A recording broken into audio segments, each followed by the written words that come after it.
What is sensor and actuator saturation in feedback control? Imagine trying to turn up the volume on your stereo, but the speakers can only go so loud. In feedback control systems, something similar happens with sensors and actuators. When the control system demands more than what these components can deliver, saturation occurs.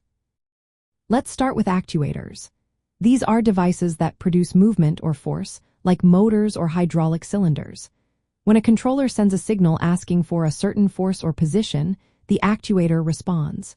But if the signal asks for more than the actuator's maximum capacity, it hits a limit.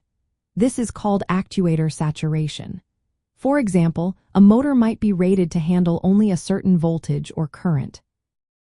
If the control signal exceeds that, the motor can't go beyond its maximum speed or force. This causes the system to behave nonlinearly, meaning it no longer follows the simple rules we expect. It can lead to poor control, oscillations, or even instability. Now, sensors are the eyes of the system. They measure things like position, temperature, or pressure. But sensors also have limits.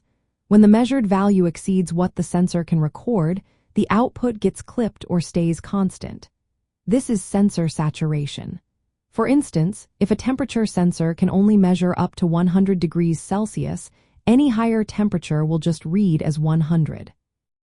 The controller then gets false information, thinking the system is at that maximum, even if it's hotter.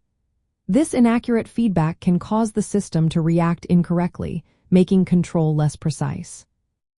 In electrical engineering, these saturations are very important. Feedback loops depend on accurate sensor signals and reliable actuator responses. When saturation happens, it introduces nonlinearities, which break the assumptions of linear control design. This can cause the system to respond slowly, overshoot, or even become unstable. To manage actuator saturation, engineers often use techniques like anti-windup schemes. These prevent the controller from accumulating excessive error during saturation periods. Proper sizing of actuators and scaling the control signals also help avoid hitting the limits.